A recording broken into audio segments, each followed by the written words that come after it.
Hello, everybody out there in the internet. Welcome to Aimless Babble Z, episode 229. I'm Ticketmaster, joined by RPG Maniac 05. Tactical. And Buff 74. see a special guest. Bus 74 is back and stuff. We'll have some. I would like to shut up for a second. I would like to. Hello. First of all, hello. First of all, thank you, Tekken, for inviting me back. I want to also thank America, because America is a land where it gives you the opportunity to have people go on Twitter and request to have me on. And America has spoken, and America wants this crazy Canuck to come on here and give his views on video games and make Tekken Annihilator for that. and make Tekken laugh like a little girl. Hopefully. Yeah, Yay! America, This country sucks. I believe That the children are our future. Yeah, well, I'll choke. Teach them well and let them lead the way. You're not going to break out into song, are you? The greatest love Here of we all. go. No, there we go. I think there's a Should we do different song, the actually. Oh my gosh! We haven't even started and we're already getting derailed. This is just ridiculous. Hold on to your butts. But, yeah. What you've been playing, some new stuff, some Fire TV announcements and craziness. And, we totally didn't say, whatever, we didn't prep enough because I just thought about we didn't talk about our weekly segment. We might have one, we might not. We'll see what happens when we get to the break. But, who wants to go first on what they've been playing? Sure, I will. I was about to say, go ahead. We heard about the computer I ordered last week. Well, it came here on Monday, and it's pretty cool. At first, this is the first system I've ever had that uses SLI. So, let's see, what did I try? Oh, I tried the Resident Evil benchmark that Tekken has been using to test his computer. And I was like, okay, I'll try that. And I ran it, and it gave me like okay results, which is what I sort of expected because it's a laptop. But then I realized that SLI hadn't been turned on, so I turned it on, and it gave me much better results. Pretty comparable to the scores that Tekken got on his computer. So my new computer is about the level of Tekken's, 5-year-old CPU and new graphics card. So that's pretty cool. Here's a question. I'm not a computer gamer, all right, per se. I play the video games. That's good enough for me. Do video game users burn out their computers quicker by No. playing games? No. The only thing I've done on mine, and I've had this one for like a really long time, is one of my pieces of RAM. I wouldn't say it burnt out, but it somehow became defective and I didn't know it. So Yeah, But that's like it. I've never heard of that happening before, actually. But yeah, in general, it shouldn't. I mean, theoretically, it does, but I think most people who are really into gaming on PCs, they switch out their parts often enough that they never really run into problems like that. So, Yeah. like, theoretically, you can only write to, like, flash type memories a certain number of times, and games would probably do that more than someone who's just using the computer regularly, on a daily basis, but not really doing a lot of sort of pushing the hardware. And so a PC gamer's PC is going to wear out sooner. It's just that I don't think it ever happens. It always goes to the point where it's like, oh, my PC isn't good enough anymore. I'm going to buy a new one. So we've seen a lot of advancement in the video game consoles and their graphic wise. How far do you think the PC graphics can go? Are we at that point where it's almost like the consoles? You can only go this much farther and then nothing else, or then we get to, like, how far has the graphics progressed, and is there any more room to improve? Well, I would say there's always room to improve. Because Yeah. it's like, technology kind of have like, I mean, yeah, the curve is kind of evening out, but it's still like, it still gets better and better and better. It's just not as, Leaps aren't exponential. as large. The leaps and jumps are not as great as it used to be. So what's Yeah. What's the next step then in PC gaming? VR. Well, I think the big thing has been economics. Has always made it so that most games are developed with consoles in mind, and so when they push the PC, it's only kind of pushing it. They exploit more memory, for example, on PCs. But now that the next gen consoles have come out, there's more freedom economically to push PCs even further. So that's where I think, yeah, before the PS4 and Xbox One came out, the maximum requirements for most PC games were pretty tame. And so, like Tekken can not buy a new PC for 5 years and be pretty much okay. Whereas there was a time, like, when the technology was changing really rapidly, it was the same saying as cars. It was like, yeah, you buy the PC, and by the time you get it home, it's probably outdated already. Yeah, but now it's not like that anymore. The big difference with Tekken, he doesn't have to get a computer in 5 years. You're absolutely right. The parts he needs, well, he just has to steal them. Or buy them. Not that, yeah, thank you. Not saying that he does. Podcast does not condone stealing. Just want to put that out there. But yeah, right now it's Parent really comes changing up. where Apparently choking children is there's, fine, apparently. Well, it is. 'Cause they deserve it. But stealing is bad. So. Choking, put them on dog leashes is good. Well, no, I said harnesses are good. Oh, Leashes are bad. Okay, sure. Now he says yeah, it. right now it's really changing with things like AMD's Mantle. Before, most PC developers, they would have to rely on sort of middleware, essentially, DirectX and things like that. And with Mantle, they'll be able to code directly to the hardware, which is what console developers usually do. And PC, graphics technology is generally ahead of the consoles, and so possibly there's a lot of power that can be exploited there now. And then, yeah, what RPG said, right? VR, I think, is probably going to be, unless it fails miserably initially. Yeah, well, Because if that happens, then it's not going to be. But yeah, I think that's the next big thing. That's the thing that developers seem to be excited about. And so they're going to do some interesting stuff. And then if people are down with that, then that's going to be the next big thing. It's also very hardware intensive because you need like really high frames and really good textures to maintain the level of immersion that's required for VR. Yeah, So but it is kind of the Wild West right now. A lot of the stuff we use to push the tech now doesn't necessarily apply in the VR situations. So what kind of game? Sorry about that, Tropical. If you guys were developing a game for VR for the PC, what game, as a business person, would you put out there that you knew would sell, but also would work with the VR perfectly so that it would sell? Not your dream one, but as a business person, you look at it and go, okay, I know what VR is all about. This is the best game to make for VR that will sell tons. Well, me personally, I would work the Itagaki angle, who's the Dead or Alive developer, and I'd just be like, you know what?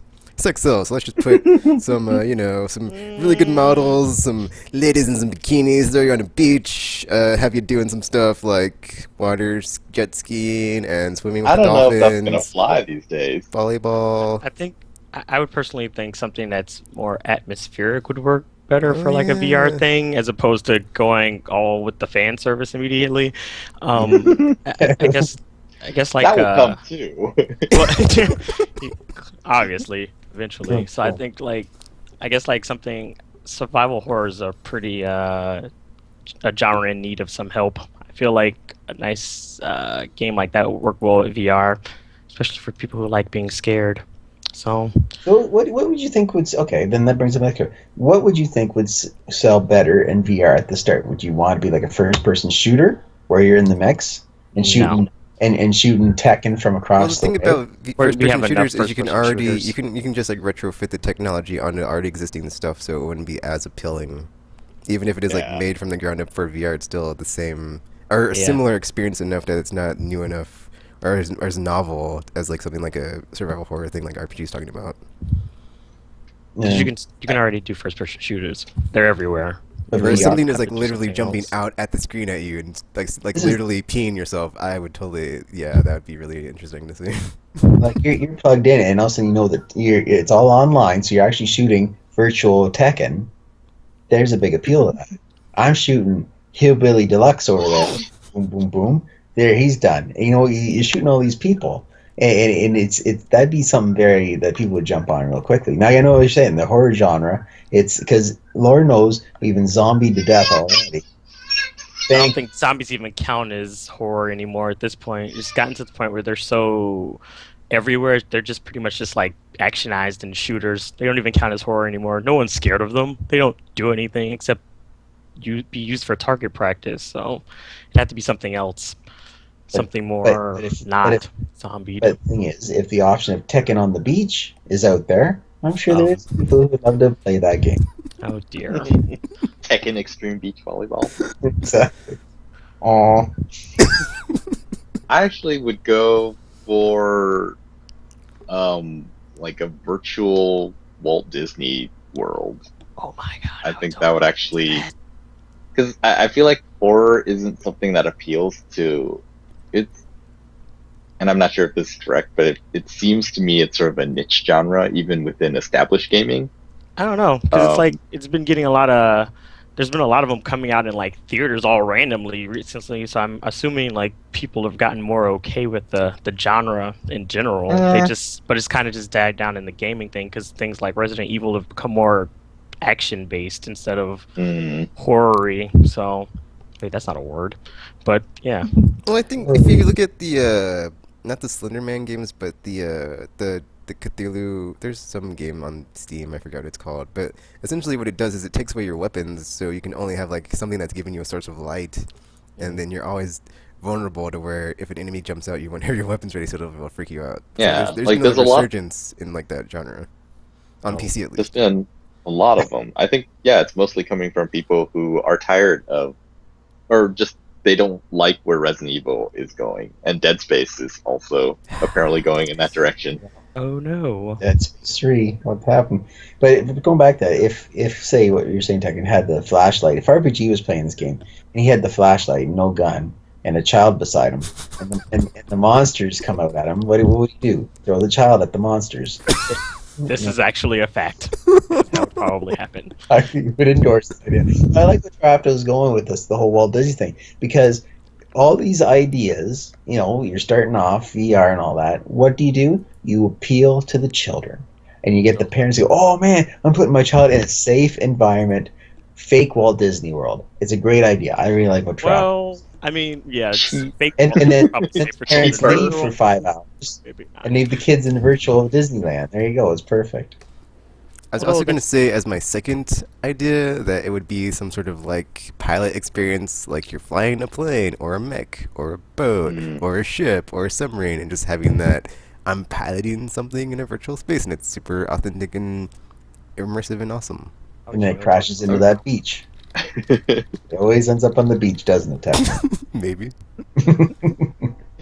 I mean, what I really want to play is it's Gran Turismo's head tracking, but instead of using the camera, it uses VR, and so you're playing Gran Turismo, except you are in the car and you can look around. And I mean, you're not going to most likely if you're racing, but having that option, and it's been in some of the Gran Turismo games. It's just that it was sort of weird. Like, oh, you just move the stick a little bit and you can kind of look at the backseat area and you can kind of look at the dashboard, but you couldn't really look around in the car. And they model the whole thing anyway. I told you so that was something. Like you remember that game Robotic Alchemic Drive when like you had the mech that you piloted from really far away on PS2? It's like they should do something like that, but with our magical game that doesn't exist yet that we've always been talking about, where you are the arm person or the leg person, and it's a 5-player co-op game, and you all have your little stations, but you all can like see through your screen like who you're fighting and whatnot, and what your little part of your mech is doing that you're controlling. It's like, all right, I got the arm. I'm kind of surprised this game hasn't happened yet. I mean, we've talked about it enough, and people like to steal our ideas. It's like maybe you all start off as like the separate robots before you combine, and then it's like you get the enemy down to like a certain health level, and it's like, all right, let our well, that sounds like Captain Planet. Let our powers combine, but like let us combine into the mech time, and then do some damage with the super mech mode and finish it off. That'd be awesome. So here's my question then to sum up the VR experience. Are we talking about the PC? Which console company do you think will be the first one to try to do it really here? Is it going to be Sony with their headset, or do you think Microsoft's going to come along, or do you think Nintendo? Don't bring up Virtual Boy, but do you think Nintendo's going to try to really perfect before like Sony can really do? Nintendo's so far out of it. I don't even care about it anymore. They're so irrelevant. It's probably going to be. I'd say Sony. Yeah. If anything, it's probably. It's like they already have a prototype, and then Microsoft's probably going to try to like retroactively do something with the Kinect, but it's not going to be up to par with Xbox One because the fidelity is just not there. But how well is this going to be supported? Because that's the whole joke. And I know you guys probably already talked about this, and I apologize. How much is this truly going to be supported by Sony? They're great at bringing out the ideas, but then they flop on the follow-through. Oh, do they really flop though? Because I mean, they have tried to support their stuff in the past, but it's a matter of getting third party to support stuff too. Because like they can't do everything. They still have to. I mean, there were some things like put out by Sony for the Move and for the PlayStation I think the original one, and it's like it's just a matter of you have to get third party on board too. So it's not necessarily a flop because it's their fault or anything. It's just other factors involved. So does this have a chance of not being a quote unquote flop then? If like, do you think a lot of third party will jump into the mix on this idea? I don't think initially. I think it'll take time just because the cost is like too high initially, and then eventually after they see it's a guaranteed thing or it's here to stay, it's like they'll be less hesitant to jump into the ring. I don't know. I think it's going to be a lot better supported than any of their previous things, especially things like Move and PlayStation I and iToy. Oh yeah, that was the thing. Yeah. Oh yeah, iToy was the first one because first of all, this time it really is a lot of developers seem to be excited about it, and the sort of mood that came out of the next gen reveals initially was kind of like, well, it's more graphics powered and stuff like that. And so what they were interested in was, it was kind of the same with the fans. We were interested in the stuff that is totally different from our current gen experience, or last gen experience now, in that the sharing function, it's not really integrated into games, but it is sort of integral to the whole experience of the PlayStation 4. And so, with developers being excited about VR, I think that gives it a better chance than something like Move, where they were sort of like, well, it's something we'll look at, but we're not going to shoehorn in anything that's not a service to the game. And then the other thing with VR is there's been a lot of people already researching and developing for Oculus Rift, and with the Facebook purchase, it's become sort of uncertain what that's going to turn into, but you always want to reach as many people as you can, and if there's two things, like developers will want to get it out to as many people as possible, and then on the other side, Sony has been going out to middleware developers and stuff and saying, for example, Unity, they're saying, hey, we want to help create sort of Unity tools that we can use with Oculus or with Project Morpheus, and that will make it easier to bring, for example, an Oculus game to Morpheus. And so with indie help, you don't necessarily need the AAA developers out there. I was going to say, like, with the push with indie they have, it'll be a lot easier because they're all willing to take risks that big AAA studios are not. So you're going to have a lot of experimentation there and a lot of interesting stuff coming from there. It's like, oh, this is so much different than whatever else is coming out everywhere else, like across the board in the industry. It's going to be really interesting time to like see all this new stuff happen. So unlike Move and their other ones, it's not going to be, hey, Sony made a whole bunch of them. There were a few from third parties, but that was it. It's going to be, hey, Sony made a few. These look really, really good because they have the money to do graphics and stuff. And then we got a whole bunch of indies who are interested in doing it, and they want to reach as many people as possible. So they also brought their VR stuff to Morpheus, and then you have this small ecosystem there that will get some early adopters on, and depending on how many of those are, then you get Ubisoft or EA, and they look at it as like, oh, this looks like it's going to be a thing, and then it becomes a thing. Yeah, and then like if you look at the Facebook acquisition with like Notch, and it's like, ugh, Facebook. Like some other people could have like the same reaction. Where it's like, well, there's this Project Morpheus thing, so greener pastures maybe.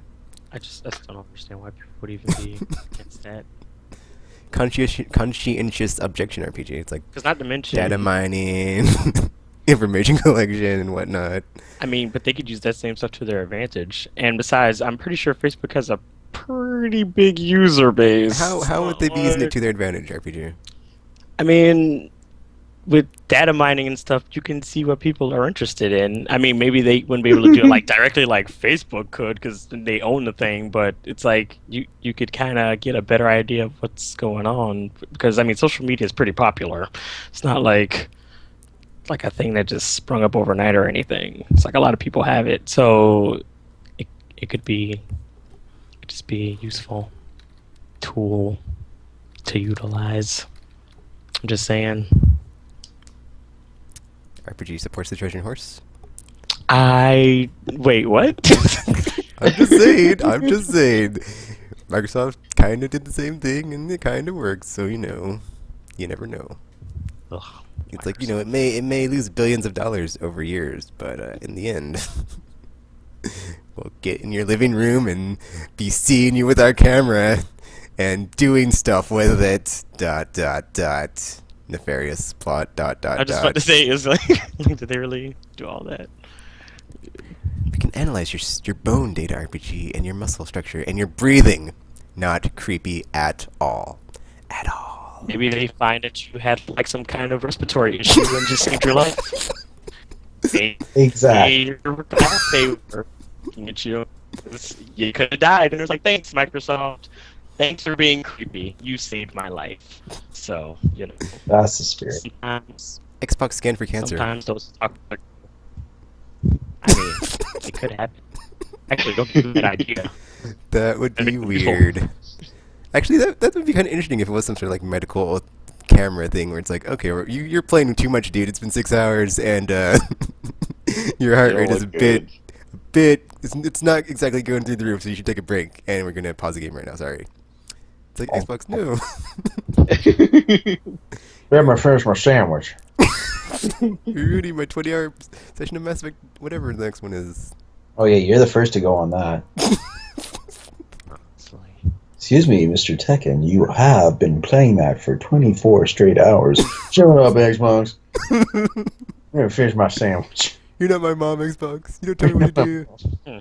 Whatever, I do what I want. Do what? Eat my sandwich. Anyway, yeah. So new PC, obviously gonna try pushing it, see what it can do. The newest game I have though is Batman Arkham Origins. So I decided to run that. There it goes. And what's going? Oh, Tekken's gone now. He said bad, so he's off. I didn't. Whatever. Yeah, it runs really well. It runs better than the PS3 version, which I knew I shouldn't have gotten. And at the time, I was debating it, and then like, yeah, I guess I'm a fan, so I might as well get it. And then I just haven't really played it, and so now I have a cheap PC version, which was that was the plan. And it runs well. Okay, so on one hand, it does run a lot better in normal gameplay. It's a lot smoother. It's got all these fancy effects and stuff that just aren't on the PS3 version. Desolation. I don't know if it has that actually. I think it does. But like the physics and it's a lot of like DirectX versions of normal things. Unfortunately, though, it seems to be unstable, and I'll just be doing normal things like zip lining up to a building, and it will crash out of the blue. And I haven't really been using my Windows 8 computer that I sort of put together earlier. So Task Manager on Windows 8 so far on the laptop has been sort of a trying experience. It's like, oh, Batman Arkham Origins crashed. Should we close the program? It's like, yes. And then it won't close. And I'll open Task Manager, like, close Batman, like, and it won't close. It ignores my commands, and every time it's crashed so far, I've had to restart the computer, which it's happy to do, but that is not what I should need to do. But yeah, other than that, it's been pretty awesome. Then I checked out so with Batman, I'm not very far. I don't think I'm even as far as I was on my PS3 playthrough. But oh man, combat that smooth, looks really good. I also checked out BioShock Infinite, which runs pretty well, but again, I don't think any of us are really feeling that game. Even though Tekken finished it, and I'm just gonna power through it. Yeah, I've decided I have so much in the backlog. This is not a time for thorough playthroughs. I'm just gonna. So you've seen the. Probably don't need a thorough one for that one though. It's pretty linear. So. Well, I remember I was actually finding all of the tourism thing that you look in, and it plays a little recording like, oh, Comstock did this thing. Yeah. And all the audio recordings, and I was looking for all of them, and I'm still doing that, but I was like, no, I can't. Not enough time. Yeah, it's rough. Oh. Yeah, this was not really a big gaming week for me. It's just the new computer, and its Wi-Fi is sort of iffy sometimes, so downloads have been taking a long time, so I don't really have anything on it. And the other thing I played was Battlefield 4, and for some reason now they released a patch that was supposed to address netcode issues, and so I got in and was like, I just want to play, and I played some, and this is the PS4 version, and it was essentially unplayable. Every time I would move, a second later it would jump me back to where I was a second ago. And it's the rubber banding issue is what people are calling it. And yeah, I'm trying to move and it's not working. And yeah, it's basically impossible to play a shooter like that if you can't tell where people are and you can't tell where you are. And it's really, really broken. Okay, Tropical. Okay, so like this game has been out and kind of broken since launch. And how many months has it been? A lot. Too many. 6. So I was gonna say like how long is too long, and when you just give up on the game, or do you just keep coming back to hope they fix it? See, I've never had this problem before with a game. It depends on the game, I think. There are some games where really it's broken and they're just like, screw it, we're working on our new game. But Battlefield 4 has been so high profile broken that EA has actually been devoting resources to fixing it. And so that is the thing that gives me hope. And plus, when it works, and it's weird because rubber banding apparently has been an issue for some people since day one, and I haven't had the issue until the newest patch, which was supposed to address, I think, rubber banding. And so yeah, I've been having fun with it until it broke this last week. So I guess, yeah, if it hadn't been fun before that, and if they weren't actually putting effort into fixing it, then yeah, obviously it would be time to give it up. But the game is really good. It's just plagued by technical issues, it feels like that's sort of a rare thing now. I mean, it's not rare for an online game to have them, but generally games seem to be mostly okay, and we can talk about them beyond their mechanics. But yeah, this one has been really strange, and I imagine it's very complicated figuring these problems out. Like, oh, we fixed this thing, and then this thing breaks, and yeah, that's what my situation proves to me. Is like they aren't really sure what's going on, or they've changed it significantly because now they're saying, oh, it's the servers are not good enough. So maybe before the code just wasn't good enough, and then I don't know. very complicated. Do you think this whole Battlefield 4 snafu has just done like irreparable damage to the brand, and like Yep. during like whenever the next one comes out, it's like, well, we're just gonna jump ship to Call of Duty, a lot of the fans, and then or it's whatever I don't shooter's coming out that fall. I don't know if it's irreparable. I'm pretty sure that it's going to cause launch sales to be lower because now people will be like, oh, I'll just wait and see if there's any issues. Good point. And That's a then good, buy it that's a with good point. Like with sticks. online games, anyway, there's like usually like day one patches and whatnot, or like time to like get Yeah. the balancing post release after the beta and the demo. It's like, oh well, let's see if it's we need balanced now. Yeah, Battlefield 4 is just I like think a rare case where it's taken at no less than 6 months to get it to work. Do you think I there's going think to be the people who another? are playing it are well, having fun with it. It's just that it doesn't always work. Always. And then so the next time, I think people, it used to be, oh, Battlefield 4, I'm getting that. But then now it's going to be, well, Battlefield, there's this other thing coming out. Maybe I'll get that one and then wait on Battlefield and see if that's working this time. And then I'll get it. So I think launch sales will be lower. What were you saying, Buff? I don't think we're going to see a Battlefield this year. No. I think Well- what they do is step away from what has happened. Say, okay, you had some mistakes. We're going to take an extra year, and then we're going to come back with something better. They don't want to end up with the Medal of Honor situation, right? And that they went away too long, and then nobody gave a flying frick when they came back. And when they did come back, it was a horrible game. Battlefield is a great game. I had it. I have it for my PS3 and the PS4. I did that kind of swing thing. Great game, except for the problems at the very start. Thing is, it really affected stuff. So therefore, they have to kind of take a step back and say, okay, we understand. Public relations are going to do a little thing like that. Okay, we're going to step back. We're going to make this game good. We're going to keep working on making this game a great experience for you guys. And then we'll come back a year from now and go crazy on you with the best Battlefield you'll ever see. Because I thought this one was going to be the one that took the big chunk out of Call of Duty.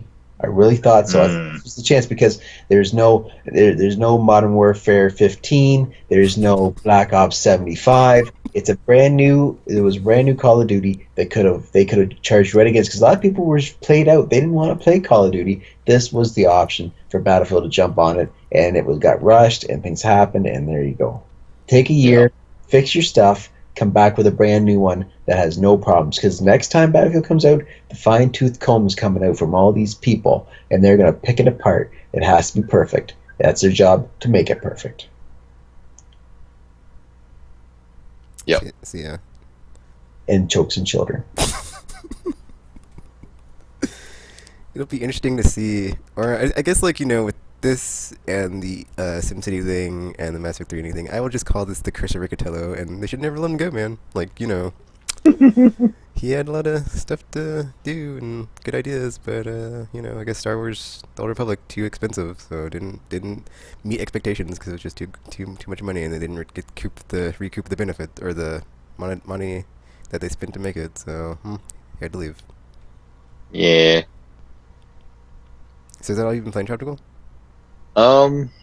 Pretty much. I mean, I checked out the SimCity offline mode, which exists now. So if you've been waiting for that to happen, SimCity has that. Although I'm not sure that the simulation works exactly. I mean, last time I was talking about, or this was a while ago, but the towers, the mega towers that you can build, they don't work right. People will be in there and say, oh, they're all happy, and suddenly it's like, hey, we want jobs. It's like, okay, I'll build an office in this tower, and the office is there, and you'll get conflicting messages. The office will say, we don't have enough workers, and then the people living there, we don't have any jobs. Like, there is an obvious solution here, but you guys just won't do it. So that part, I'm gonna have to play a bit more to see if that's been fixed. All right, so yeah. Buff or RPG, do you want to go next, or you want me to go, or what's up? I want to just take 2 seconds and thank America again. Why? Because they've given us not only the freedom to come in and pester you people at the whim of the fans, but also to give me the absolute joy of playing the great American pastime, Major League Baseball. What? It's a brilliant, beautiful MLB The Show, baby. It's a very, very beautiful game. I picked it up yesterday. Fantastic game. It looks so nice, and I got it for PS3, and then swing off into the PS4 when it comes out in a month from now, which I don't quite understand, but that's just the way it goes. Because this year, man, the beards are going to look so lifelike. That's how far we've come in graphics. Is that the main selling point for this game? Is that the beard and the long hair are and the dreadlocks from Mr. McCutcheon from Pittsburgh. It's going to look so realistic, you'll be so surprised. Great game. I thoroughly enjoy it. That's what I've been playing. All right, and guess before we continue, just a hello, J-Bon, Tintin in the chat, and thanks for watching in the live stream. Do you actually see the names on there? Yeah. Shout out. Shout out Holmes. And it's 1010, not Tintin. Will you stop saying that? Wait, that didn't sound different at all. Tintin, Like- Tintin. Tintin. You just said Tintin. It's 1010. What? Okay, that's a bit different. Whatever, Buff. Emphasize. You're saying Tintin. There's Close enough, James dude. Bond Tintin? Google that. Celebrities. Tintin. Do you want to go next That's RPG, or making do you want me to go I thought we were talking about Tintin. RPG? I don't know what's happening right now. I don't know.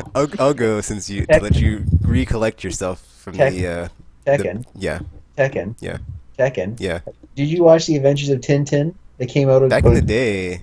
Oh, you gotta watch the movie, man. It was fantastic. It's You know me in directed movies. by Steven Spielberg, or produced at least. It's a very good movie. It's not the You same could thing. enjoy it. Close enough. Guy sits in a chair and tells him what to do. It's all the same thing. It's like you tell Tekken what to do. You're the producer. That's what's There you going go. on here. Tekken. There are Yeah. children. Every podcast, there must be a child to be choked by RPG. I would be okay with this. Tekken, produce Speed the Child. And when Buff is on, 2 children must be received. It's in the contract.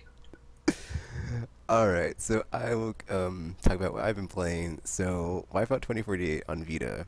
Really, really good edition of the game. Finished all of the seasons. And then it was like, okay, well, you can go back through and try to get Elite. Because you can get, like, Gold or Elite, which is, like, above Gold in the challenges or whatever. Or all the events. And then it's like, you can do that, or you can go online, so I haven't played it online yet. But, you know, I'm having bandwidth cap issues right now, so that will have to wait.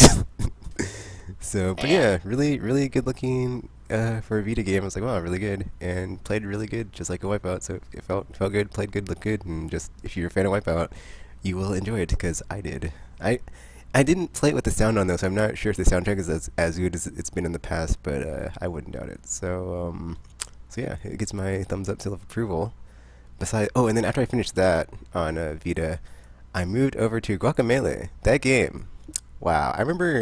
I know Gamer was playing it and he like mentioned it once, but he didn't really go into detail. But this game, dude, if you are a fan of Metroid or just that type of game where it's like a 2D side scroller and you get power ups that you can come back to, like parts where you can't advance, and then you get like that power to get through the bottleneck. Oh, it's so good. Like it has that exploration and puzzle stuff, and then it has like the combat, and the combat's really good. Like you have basically a wrestler lucha libre dude, and he can like punch dudes and then grab them. Well, not dudes, they're like weird monster creatures, whatever. So he's punching dudes and creatures and grabbing them, and then like once you grab him, you can do these like wrestling moves on him because he's a luchador, so it's pretty cool. And you get like a combo, so it just like keeps going up and up and up. And you like the more, I'm not sure if it's like the higher it goes, like the more damage you do, but it's just like one of those fun games where it's like you have a little number as you're doing combos to enemies, and she's like, oh, I want to keep it really high and keep going high. And I got like the bronze trophy for like the 151, like at the very like really early on. I was like, oh yeah, I'm so awesome. So that's always fun with that. That's the reason like I've always enjoyed Devil May Cry. Is like, you know, just have that little thing at the top left or whatever. It's always like, you're awesome, you're stylish, you're whatever, and it just keeps going up. It's like, oh, so yeah, but like really, really cool game. Aesthetically, art style is pretty cool because it's all like vibrant, poppy, beautiful colors. And then on the Vita screen, oh, so good. Like I haven't played the PS3 yet, but playing this on the Vita, it's like, wow, it just looks really amazing because it's so like basic geometry, but it just really pops with that screen. And then the setting's cool because it's like Latin American feel, and all the names are very Spanglishy. Like it's half Spanish and that, and then half English. Like you kind of like if you don't speak Spanish, like some of the stuff's like, wait, what's that mean, or what are they saying? But it's like you kind of like know enough just because of the way the characters are interacting. And like there's this weird dude who's like a goat that turns into a dude that like is this super legendary wrestler dude or something that you're trying to like learn your moves from. So that's cool.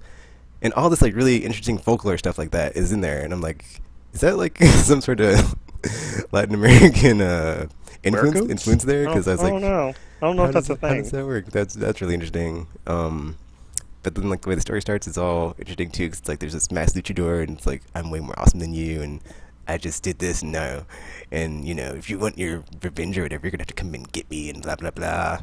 And there's like another character you can play as it that you can unlock, some lady luchador, but I haven't tried her out yet. So, but yeah, I'm really enjoying this game. Like I remember Gamer talking about it and like liking it, but I would say I've not heard as much about this game after playing it that it got what it deserves. So I would totally call it a underrated, overlooked game from whenever it came out, because it is thumbs up, really really good so far, and I'm sure it will be getting even better as I play it. It made me really miss. I haven't played a Castlevania game, but it did feel, yeah, you know, it has that Metroidvania, you know, just side-scrolling, beat dudes up and go through puzzles and stuff and all that good stuff. But let's see. Besides that, what else was I playing? Oh, well, obviously, the one game I'm playing every day now, Mass Effect 3, multiplayer. Still playing it. So I had a shut up, Puff. I had a situation where my computer crapped out. And I was using my backup computer, and so I was stuck not being able to do a lot of things for like a week. And so I did like I don't remember how many it was, but I played a ton of matches all at once to get caught back up in Mass Effect 3. So that, and like it still doesn't get old. I can just like play it all day. But like, you know, I'm back to limiting myself to one a day. But Get the Juggernaut is in the house right now, and he is wrecking shop. And man, that class is so fun. And then before him, I got to play the Krogan Sentinel dude with the giant hammer. Still fun too. So yeah, just keep on moving on to the classes I need. But then I didn't have like two of them, so I had to spend all my premium Spectre, or my credits on premium Spectre packs. I got one, which is the Alliance Infiltration Unit, and now I just need to get the Talon Mercenary Engineer, and I'll have all the classes I need for the current challenge tier I'm doing. But yeah, still fun, doesn't get old, and I still live to play it. Delicious. Then besides that, Tactics Ogre, Let Us Clean Together. Also playing that. Whoa, that's really small in here. Also playing that on a daily basis, and yeah, still. Oh, dude. Okay, so there's this cutscene. It was weird. It's like if you go to the little timeline, the Wheel of Fortune, and it has like the events in the game. There's like, I guess there's stuff in there that you don't see unless you go in there to look at them. And like, there's this one scene that played after this mission I just cleared, and they're like raising the New Liberation Front, which is the opposition force to the Galgastani. Okay, I'm not gonna get too into it, but basically, the other faction that's the good dudes, they just got like wiped out, and then like they're carrying off this lady, and it kind of implies that she got raped in the end. I was like, what? It's like, I didn't notice that the first time, but that was kind of weird. Probably did. So that was, yeah, it's like, man, Tactics Ogre has a lot of like really dark themes in it. Like you might just, you know, not see them if you just like skim over it. But yeah, still great, and my archers are awesome. My wizard is coming up, and I finally got some magic awesomeness on my team for the first time, because I usually stick to melee. But man, I kind of want to get some ninjas going, because I haven't tried the ninjas in this game, so I might turn Shepherd into a ninja, and then see how that goes. But we're at level like 12 or 13, so to have a level 1 character is like suicide, so I might just like switch one of my healers to that, and then like leave them in the back row, and then they'll get experience like that way, and not really cheating, but you know, it's like an easy way to level up. Oh, and my Dragoon dude, Junin, man, he is awesome. Like I just got this story character named Junin, and like Dragoons in that game, they're so helpful, because the beast units, if you do not have the skills or abilities to like take them down, or like you're not set up to take them down, they can wreck you, and just having one on your team is just like, yes, such a godsend, because it's like, okay dude, go kill that thing before it kills the rest of us. And he is wrecking the Dragoon, or the dragons and the wyverns and other beast units, and so awesome. Besides that, what else did I play? I played. I played. Okay, so I would tell the long story about my computer, but whatever. I'm over it. I don't want to get annoyed about it. I guess I could try to like tell a short version, but essentially, I was playing I don't remember what it was. I loaded up the like Resident Evil 6 benchmark thing, like Tactical talked about. I got an A rank, and I was like, all right, my new video card can run all this awesome stuff. And then, did I talk about this last week at all? I have no idea. And then my computer broke, and then I wasn't able to use it, or was I don't remember. But essentially, I mean, we knew about it, but I don't know. Or had I ordered it and it just hadn't got here? No, you had it. Oh, okay, well, And it was already at the shop. I did and you were on your backup. Okay, never mind then, because I wasn't sure if I talked about how awesome Arkham City looked, but it does look awesome, and yeah, just can't wait. It kind of makes me want to go back and play some old games, like Tactical's always talking about, like, you know, when you play your old games after you get a new PC, and like they look even better because they run even better. So I played some Crysis. They're new now. I played Crysis for like 5 minutes just to like have it run completely smooth and be like, ha ha ha, Crysis, I've conquered you in your face. Because back in the day, that was like Finally the game that would like blow up people's computers and whatnot, because it was just too ridiculously graphic intensive. But cannot wait to play Arkham Origins with this amazing looking. But yeah, that's. Oh, that's a new sound. Not for us, but that was Oh, Campbell. yeah. A nice- Wow. The Chianti. The Hannibal's here. But yeah, that's all I've been playing. So RPG, what have you been playing? Do you make that sound? Do you make that sound when you play Mass Effect? Not all the time. Mass Effect. he does when he realizes he's like drooling on his controller or something. It's like, Not that we can not that we condone that drooling on your controller. it's probably not a good thing to do. Nope. Ruins the warranty. Does it though? Because I don't think there's anything in the warranty about drooling on your controller. Amen. So yeah. Okay, so I started playing Arkham City. I downloaded it yesterday, but I just started it today. I'm not too far in it because I'm only on the part where I just finished up Catwoman's thingy with Poison Ivy. So I think I'm like pretty early in the game there. So Is that the part when she's fighting Poison Ivy? she's not. No, because she's not fighting her. Well, she's not fighting her directly, I should say. Or like her minions, I mean. Yeah. Okay, so you do get to play the Catwoman stuff if you get the plus version. That's interesting. Oh, was that not in the original version or something? No, that's cut out if you don't have the whatever it is called, the $10 thing for that. Online pass. Yeah, that. Yeah, on digital versions, you always get the online pass automatically. I didn't know that. Yeah, because I was about to say, Sorry. One thing I forgot to mention: Wipeout 2048. There's a lot of like new free content that you get for that game. I got it free with Plus, I think, and like you get a lot of the free add-ons, like the Wipeout Fury and whatever stuff. So there's a lot of free content for that game if you didn't know that. Because I looked in the store, I was like, oh, this is free too, and then I was about to download it, but then I'm out of space on my Vita, so I need to delete Jet Set Radio. So yeah. wait, don't you have like a big memory card now, though? I only have 16 gigabytes, but you know it's all so. It's still like PlayStation enough, Plus, though. dude. Just saying. I guess. It's its own reward. Yeah, because that's how I got Arkham City. I had actually been debating on whether I should buy Arkham City for a while because I was going to buy it during like one of my gaming lulls when I didn't have like any new stuff coming out, and I've been kind of back and forth. But then now it's free, so I don't have to worry about that. I can just play it now and be done with it. But yeah, I still don't like Batman though. But his villains are great. I enjoy them. So that's the only reason why I play these games. So yeah. But I meant to ask the Arkham City, is it like because when they were at the beginning of the game they were talking about how they moved all the people from Arkham Asylum and Blackgate to this thing. Is Arkham City like the new like jail thing for them now or something? Or Yeah, Yep. they cordoned off the city to where they put all the whatchamacallit villains into the It's a bigger jail. yeah. but why would they think that's a good idea? Thank you. Because Is- it's all a plot. You'll get to it. Yeah. Oh, okay. 'Cause I'm like, it's like I feel like even when they were first mentioning it, I'm like, this sounds like a terrible idea on so many levels. It's like, yeah, I mean, it's one thing to have them all locked up in a relatively safe place that they're like confined into straitjackets or whatever, but like letting them run in like a giant part of the Well, city. I mean, Like, isn't that what Australia was? Yep. They sell criminals down to Australia. I have a girl at work. She's going down to Australia, and I told her that exact fact.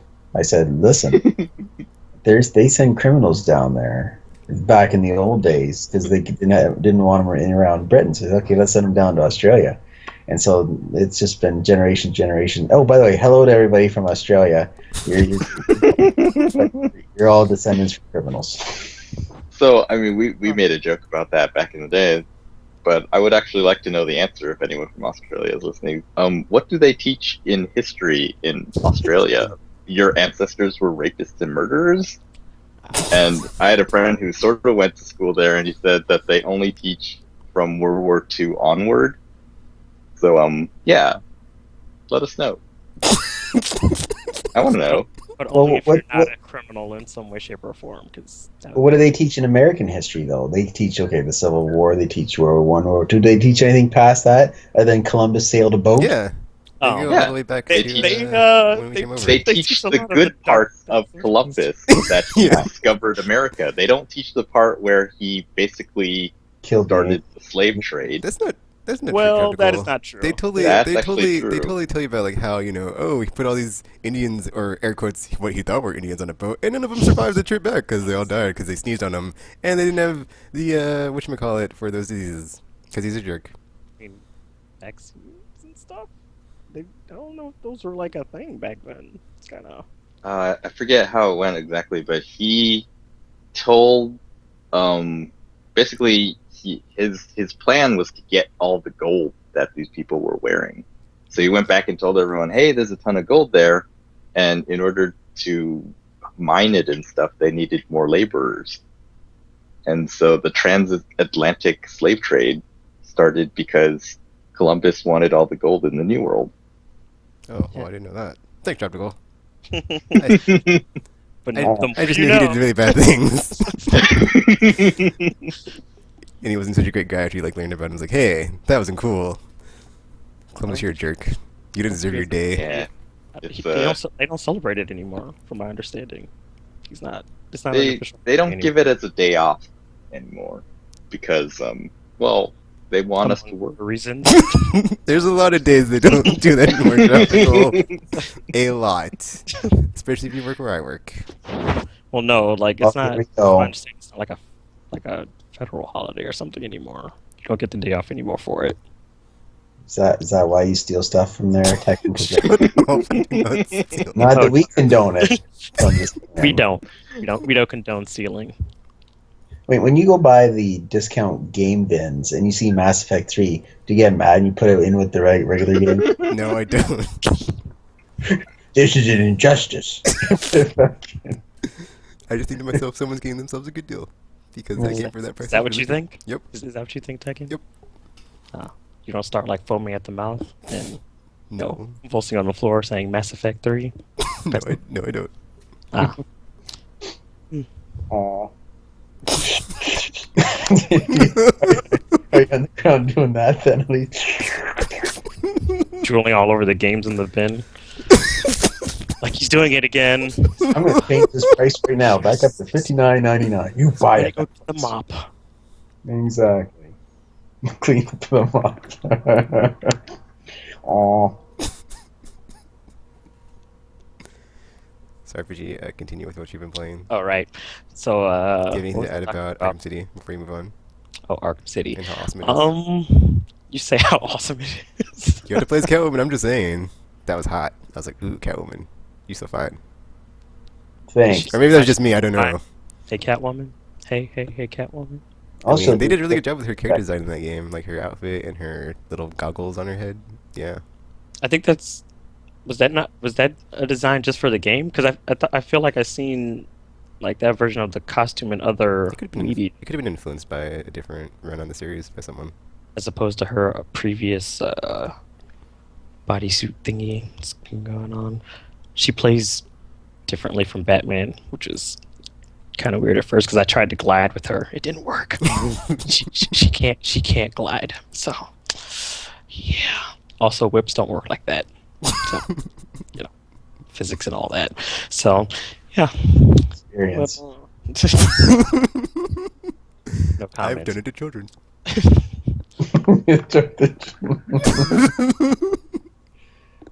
Well, that is just awful. Yeah, that's kind of overstepping it. Yeah. I'm getting carried away. But, The children. Good idea. Where's my children? There we go. Uncle RPG. you still. Got a message for you. Yeah, yeah, he does. But they seem to have quieted down since we started, though, so it's okay now. Sleeping gas really works. Ah, that can't be healthy. Maybe. Children. That definitely can't be healthy for your Tropical. So, yeah. He wants to subscribe to my newsletter now. How to handle children. Special guest writer, RPG Maniac. The proper way to choke your child. Oh my gosh. But yeah. Before we get off any further off track, I should say. Well, that. Yeah. So anyway, just a quick question: do you play as anybody else other than Catwoman and Batman in this, or Not in the is it just campaign, those- only in challenge maps. Oh, then what's the point? Which is one of the reasons I flipped my table over about that game. Because you can play them, and they're not like oh, they had this awesome opportunity, and they Although- effing blew it. But, Well, they didn't blow it, but uh, it's like they just didn't pull the trigger. Just like it would have been like the best game ever. You can play as Nightwing, you can play as Robin, you can play wait, as how far Batgirl. in his career is he in Arkham City though? He's Because just- maybe he hasn't gotten a Robin yet. Yeah, he has Robin. Or you'll see RPG. ... That's what I meant to say. Wait, is it Dick Grayson though? Because I don't like that one. That's You don't awful. like Dick? Nah. Oh, Tim Drake for Nightwing the. is DLC, so Oh, good. He sucks anyway. So yeah. He's the best one. What? He's the best one. He is not. There's so many better Robins than him. There's even one that turned all homicidal and stuff. He's pretty awesome. Hey, Jason Todd is not better than Of course he Dick is. Grayson. Because now Yeah. he's a psycho. I mean, that pretty much makes him better than most I mean, of he them. makes for good material, but he's not a better Robin. Yeah. That's why he got killed. Oh, yeah, I said it. And then brought back. I just It's fine now. Tekken, are you going to come with me to see Captain America tomorrow night? No. Oh. That was a quick answer. No, You didn't even think about Wow. it. not at all. That's kind of... Yep. Nope.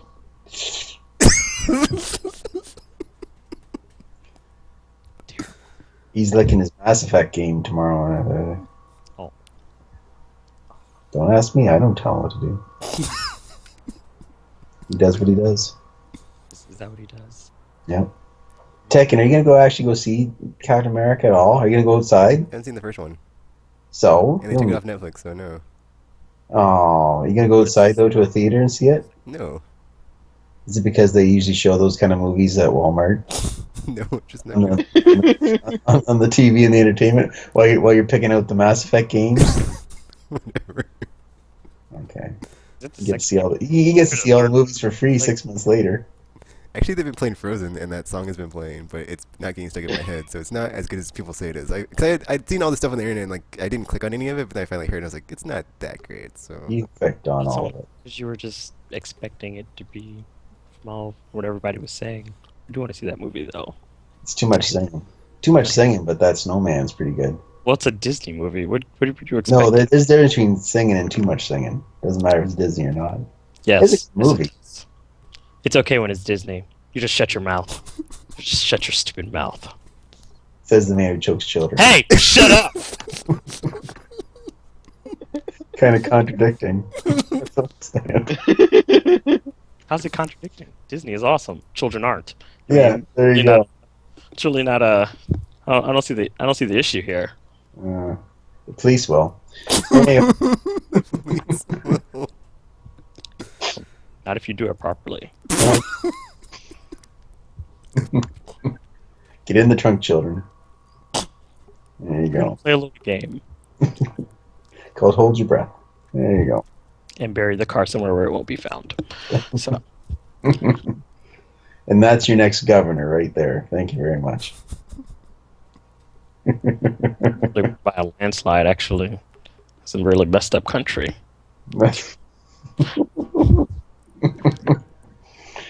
Tekken, you derailed us again. I didn't even. Whatever. That was not me. It was you. No, it wasn't. Well, I guess it kind of was because like before you move on, but so yeah, Virginia, what else have you been playing?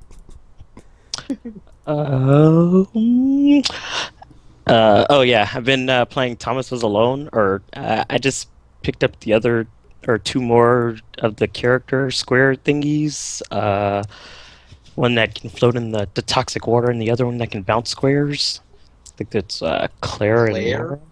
Yes, the one who thinks she's a superhero, and then there's Laura, who's all insecure about her bouncing ability thingy.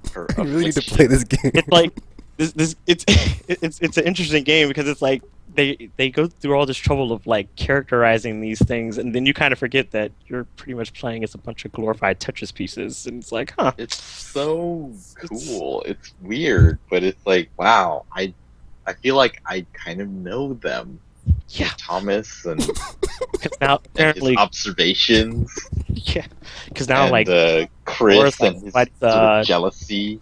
Yeah, there's like she's like his love interest too, in the game now. So it's like now he has a love interest, and it's like all these other things going on in the background. It's like what? It's like it's weird until you. I mean, it's weird when you think about it, but then as you're playing it, you don't really notice it because you're kind of just like listening to this guy narrate their lives, and it's like, huh? This sounds Is it like Thomas? It's so cool. Where's Thomas? It's not Thomas. No, There's a narrator. There's a narrator for the game. He kind of like tells you what's going on and their feelings and stuff, and how they're all worried about the evil pixel cloud and whether they should stay together and all this stuff. It's a lot going on apparently. So where's Thomas and all this? Apparently he's alone. He was alone, but he's not right now. Oh, okay. Now none of them are alone. They can all be together forever. That sounds like they're dead. It could be. It could be. But I mean, I haven't finished it, so I actually don't know how long the game is. So I don't know. But Tropical, you finished it, right? Yep. Are there more characters other than Claire and Laura after them, or is there? Yep. There's a few more. Oh my! So it's just gonna be a whole crazy cast going on. So yeah, it gets interesting. Like right now, it's all about the characters, which is crazy. It's like, oh, the first however much of the game is character development for blocks. Yeah, I know. And, exactly. Because I was actually then you're just starting to see glimpses of the plot. Because I was like having a thought after I was finished. I was like, why am I so invested in these lives of blocks? It's like, why do I care what's going on right now? But yet I keep playing to figure out. It's like, well, is Chris gonna be less cynical now? Is he happy that he found Laura? Is Claire gonna be able to save the world now that she's a superhero and everything? And it's like, it's ridiculous when you think about it, but at the same time, it kind of works. So it's like, huh, this is a clever little game.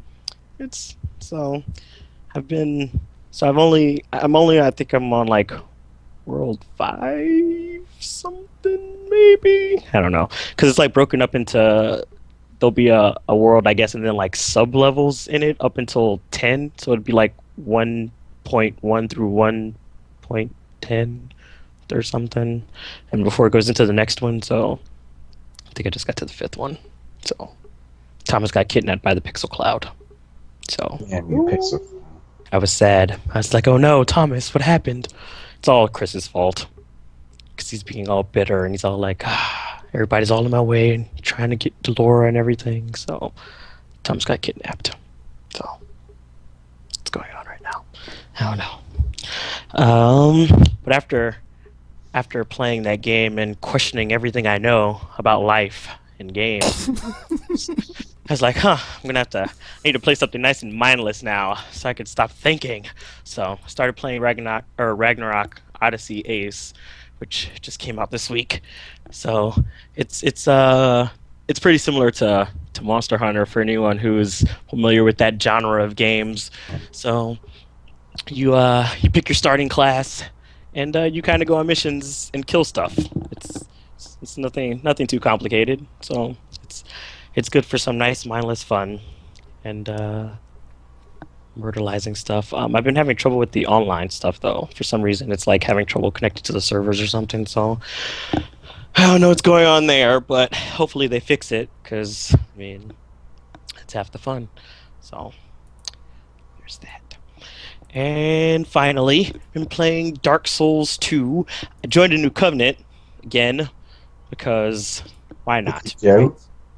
Say what? The other one kicked Joe? No, I chose to leave it. Oh, okay. I have commitment issues, so it's kind of my thing. Except at least in this one though, I haven't like murdered any of the Covenant leaders like in Dark Souls. Although most of those were by accident, so it wasn't my fault. Or so he says. Oh my gosh, you accidentally shoot somebody one time, and then all of a sudden you're a murderer. So I don't know. It was an accident, like I said. So. I've been doing good though, and this time I've been doing good though. and this time I've actually like I maxed out one of the covenants I was in before, and I've ranked up in a couple of the other ones. So I mean, I've at least been getting some progress done with them this time, instead of just switching to them all randomly and all whatnot. So the most recent one I joined is the Ancient Dragon Covenant or something. It's another PvP one where people like they put like these little dragon symbols on the ground, and they can pretty much summon you to duel them or something. So there's like a bunch of them outside where you can join the covenant at, because I guess people just assume that everybody's just gonna go and fight each other there. So I mean, before I joined the covenant, I actually summoned a few people to my to duel them. So I was like, kill them. Yeah, that's right. So why not? And then some of them are kind of weak sauce. So I killed everyone I summoned so far, and I was like, well, I might as well just join this covenant, because I mean, if it's this easy, I won't have any trouble ranking up in this. So I joined, and yeah, so that's going. Apparently, the rewards for this particular covenant are, it's like for a transformation thingy. One of the first rewards lets you transform your helmet to like a dragon head, and it gives you like a breath weapon. And the second one upgrades like your armor to like dragon armor or something. So it's like all dragoned out and whatnot. So I'll probably stick with that one for a little bit until I get bored with killing people, and then I'll move back to my previous covenant and go from there, because that's what I do. So how long do you think it's going to take before you get kicked out of this one? I did not get kicked out of the other ones in the first place. Like I said, I haven't killed any of the covenant leaders this time, so I'm totally good with everybody. Okay, so how long is it going to take for you're politely asked to leave? Never, because I'm a good covenant person this time. So I totally haven't raised my sin level or anything, so go me. It's progress, guys. Progress. He's a changed man. I am a changed man. Because I mean, and I think it works better this time, because now I don't have to worry about. I don't have to worry about like any secret police in this one, as far as I know. So it's okay. I probably could technically kill my covenant leaders and be okay and be all right, but I don't want to test that theory, because that's how things go south. 2 days from now. Well, I tried it. It's a funny story. Yeah, it's like, it's a funny story. I got fed up and I killed them all. There you go. Well, that's what happened in the last one. But then I kept getting invaded by all the Dark Moon Guild, because now it's like on the Book of the Guilty thing for everybody. So I was like, oh, great, now I have to go kill all these guys. So it's like a never-ending cycle. So I'm trying to be good this time, just in case, because you never know. You never know. They might be watching.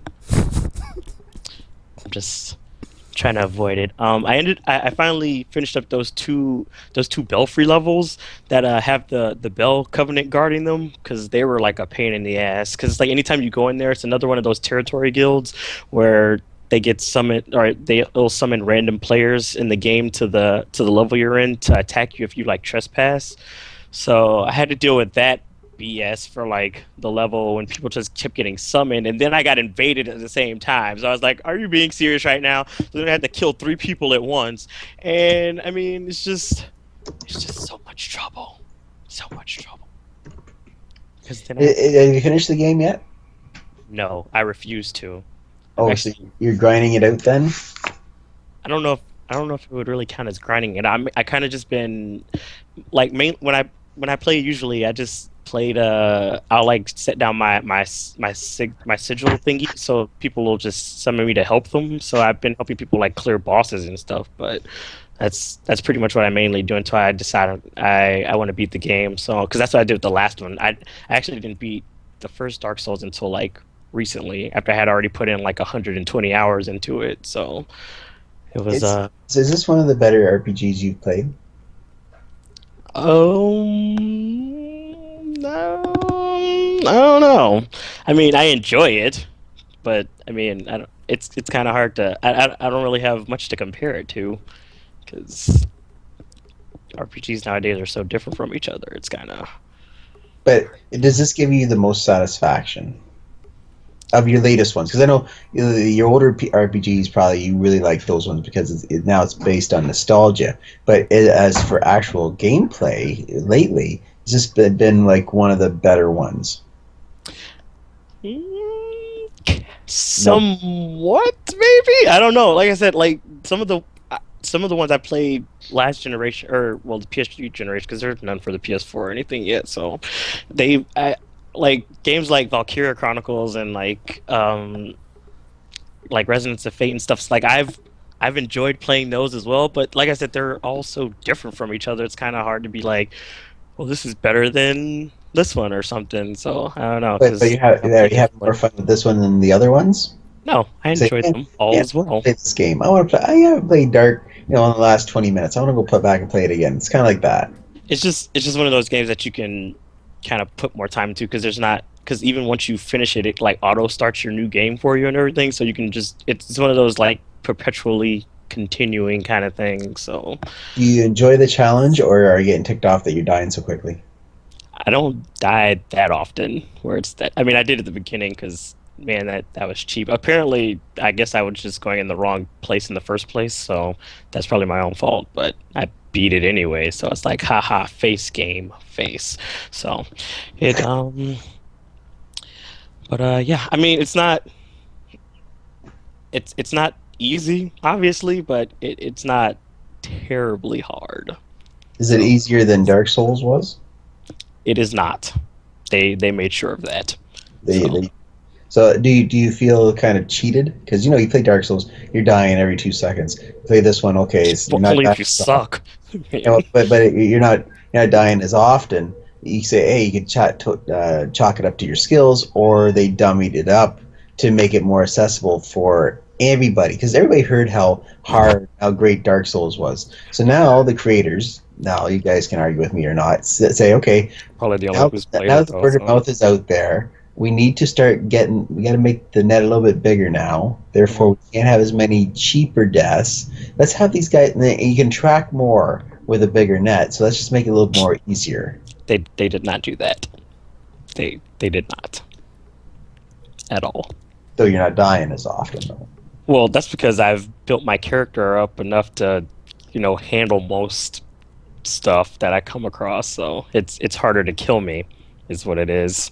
I also don't go running off of buildings like most of the people who play this game for whatever reason. So, I know what's going on there. Because apparently there's like a statistics thing or something where they're like the highest number of deaths come from people falling from things. So I was like, how stupid can you be to be just? I mean, you can see these drops. It's not like they just come out of nowhere. Yeah, but the thing is, we've all seen if you drop, sure you'll lose a little bit of health, but you could fall from like a 50-story building and only lose like 10% of your health. These guys. That is not how that works in this game at all. Exactly, it's realistic, but unfortunately, we've been so trained with Call of Duty. Well, I'm going to jump from this building down to the ground. I'll lose a little bit of health, but it'll regain in by the time I run for cover. And then they go jump off the tallest building. Oh, I died. Why'd I die? There you go. We've been so trained to jump and take those chances that and know we won't get penalized that's what they're doing in this game. They go, I can do it. I'm a big soldier. I got a big sword. I got a big shield. I can protect myself. Nothing. That does not work at all. No. Your defenses will not protect you from a fall. So there are spells and rings and stuff that can help take away or help nullify some of the damage you would take, but they don't nullify it enough where you could still do suicide drops. So I don't recommend that. Captain America could survive that jump. Yeah, well, there's no Captain America in this game, so it ain't happening. So, yeah. But yeah. And then I checked the death stat thing too recently. So apparently we're up to 134 million deaths. So good job, team. Good job. There's a lot of people dying in this game. So, well, I mean, that was the last time I checked, like a few days ago. It could be a lot higher now. So. Tekken, you didn't get this game? Nope. What's wrong with you? I don't like abuse. I'm not a masochist. I mean, you had me on your show, and you're on my show, and you're not you don't love pain. Okay. I mean, it's not that. I don't know. It's like its reputation precedes it, but then RPG's like, well, it's not that bad. But I'm like, well, I am not the one to be all like, oh, well, I died, but I have to go back to get all my stuff right. It's like, dude, F you, Dark you don't have Souls, to get Demon all your Souls. stuff, Like, or you just have to get your souls back. Well, eh. Yeah, he worked too hard. Not a fan of getting bent over. Sorry. Oh, well, I mean, like I said, it's a fun game, so that's the thing. I also just I raised up the level of one of the areas that I was going through before, so I could get one of those New Game Plus souls from the giant two-headed spider thingy. So I got a new sword out of it, and been using that because it shoots magic beam things and stuff. So that's been kind of nice, especially against invaders, because I guess they don't expect it. So that's been a nice little surprise for them. So murder and all that jazz. That's pretty much it. Alrighty. So You know who's a great guy? Captain America. No. Oh yeah, it's true. He's America. God love you. James Bond 1010. He's a great guy. He's listening to us right now on stream. Is he? Is he? Tekken? Well, on my Twitch thing it says there's only one person here, which I'm guessing is like referring to me. So maybe he isn't. I don't know. See, he mispronounced his name, so he's out of one. I'll be quiet. He's probably at home crying in a ball in the corner. He didn't even know my name. Hey, he's one of my good Gamer Version Panel friends that go Is he back though?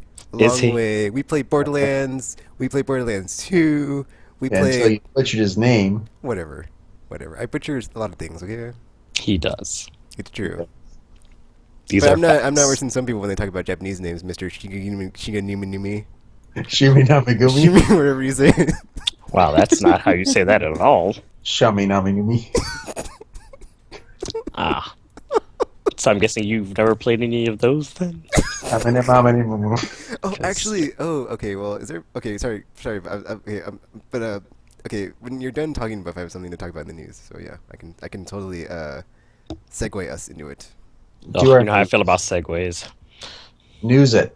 Okay, so speaking of Shigenama Namurugawa or Japanese stuff, the new head of the Xbox division is like, you know what, new Shenmue, let's make it happen. So Gamer A12, if you're out there, your dream might be coming true, or he's just really buttering you up to like tell you what you want to hear, so you buy his console. Did he say this yesterday? It was, I don't remember what day it was, but it was like one of the first things he said after becoming lead of the Xbox division was like, you know what, I'm in charge. It was weird though, because it was like totally like a pivot to be like, oh, we're totally like Sony, where it's all about games. But So when he got hired, all right, they say, okay, what's your mandate? What do you want to do? So they'll ask him, they'll say, hey, what's your 5-year plan? And he'll say, I really want to sell at least one Xbox, in Japan. Is that the whole plan? So then he says this game's being developed now because they're trying. no, because wanna- they haven't they- even launched in Japan. I don't know if Shenmue is like a big thing in Japan, as it is sort of a cult thing on the internet. Yeah. Yeah.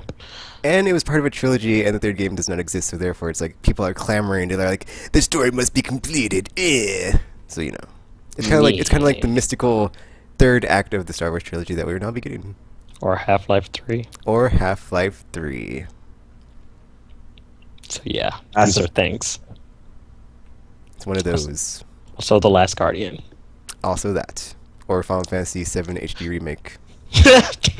Yeah. Or good luck with whatever you want to call it, because it won't be HD Remake by the time it happens. It's like, oh, here's a VR experience. That'd be awesome. I just hope they don't even bother, because seriously. Or it's like they had to tease it at the Final Fantasy, like the PlayStation 3. Like, why did they do that? I think that's what Why the did they problem do was. that? 'Cause they did that tech It's like, oh, demo. it's a tech demo. Everybody's like, oh my god, it's happening. Everybody It's like, lost their shit. So it's like, And yep. they're like, Yeah. oh, it's only a tech demo. Let's go with Tech. yourself, Square Enix. 10-year-olds. And then like it's weird because after RPG, did you see the thing about after Bravely Default sold like 200,000 units? They're like, you know what? We're not as And they were like, we're they gonna be like- we're not gonna be so, like, stupid they- anymore, and we're gonna make games you guys want to play that are JRPGs. Oh, now you're gonna do that, Which Square we should have Enix? known all along, but because we have Square in our name, but yeah. Square Enix. Is the RPG truly dead No. as genres go? No. As the kids of today, do you think kids of today would rather spend 500 hours playing an RPG, or would they rather be playing 500 hours shooting you in the head? Can I give you the answer to that? God bless America. They're going to be shooting you in the head. I disagree, because I mean, Look at on. Skyrim and World of Warcraft. So Yeah. Chop and no. There's a big difference between Diablo 3. that RPG. It's still the same genre though. it's still, I was saying so much. That's like the good-looking stepsister. And look No, at Borderlands 2. Like it has so Yeah, many. It's they have like so many established where they're shooting genre tropes in that game. It feels like I'm not JRPG. It feels like an RPG when you play it. people in the head. Even when It's got the best of both worlds though. That's like why it's such a Yes, good game. exactly. I'm talking about the traditional RPG. Well, none of them No. are really traditional anymore, though. A lot of them have already, made their I advances mean, yeah, and start doing more. Skyrim is the closest to the traditional RPG, which, like, everyone is chasing the dream of creating the paper game Dungeons and Dragons, and that's what RPGs come from. And no one has succeeded yet, because in Dungeons and Dragons you can do anything, and there are limits in games. To the code Well- that's been written for it, right? So yeah. I mean, well, yeah, but that's only because it would be hard to, I guess, program, infinite possibilities in any game. It's not something you can just do. I mean, from my That's understanding, something actually the cloud could help with. could it? Yes. Oh, well then, someone get on that. Well, Tekken's working on his beach game.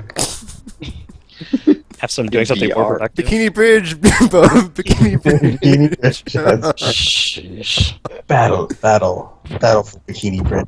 Oh yeah, that's what it's gonna be called.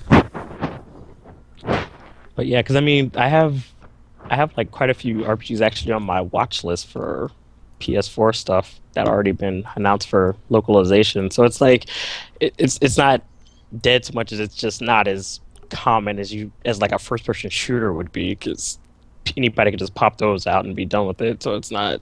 So you see those a lot more often, and then everything else just seems dead by comparison because the If it market wasn't is for the- saturated. If it wasn't for Japan's love for RPGs, would this genre be dead right now? No. What? No, because you It's still just have a Western thermal- developers that. Yeah, that there's the Child of develop Light from as well. Ubisoft. So that's like a RPG. Whatchamacallit? What's that word? EA's Influenced that. I mean, EA's still doing Dragon Age for whatever reason, so that's still a thing. So they exist in some way, shape, or form. They just, yeah, I feel like there's going to be more of them this generation, just because they can look pretty. the risk is sort of. I mean, I suppose the risk is still there, but it's not as great.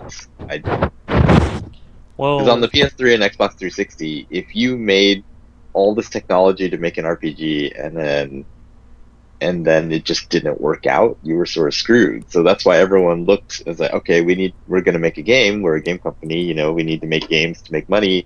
What is going to make us money? And they went out and looked and was like, there's lots of people playing shooters, but let's those do shooters that. don't have this one thing.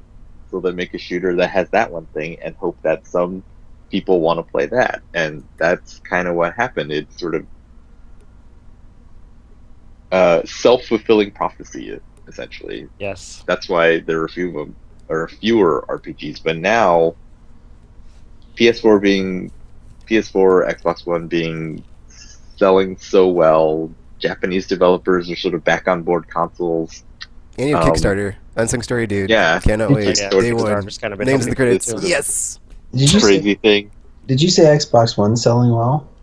Well, it actually, it It is was selling at the well. beginning Better anyway. than 360. It's done better than Yeah.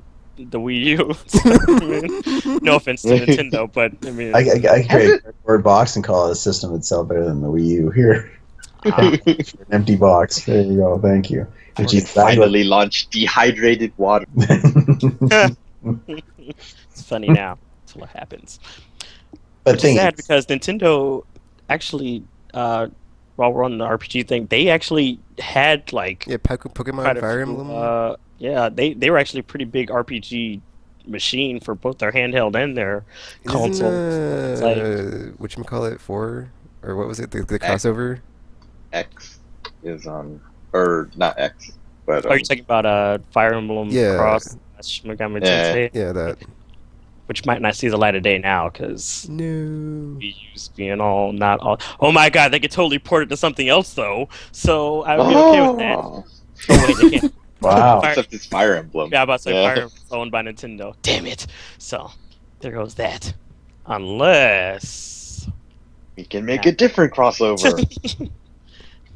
But what else would work? Because I mean, the whole Well- permit thing and the death spell things was such a great idea, and by great I mean terrible. So that means it has to be awesome. So Random permadeath.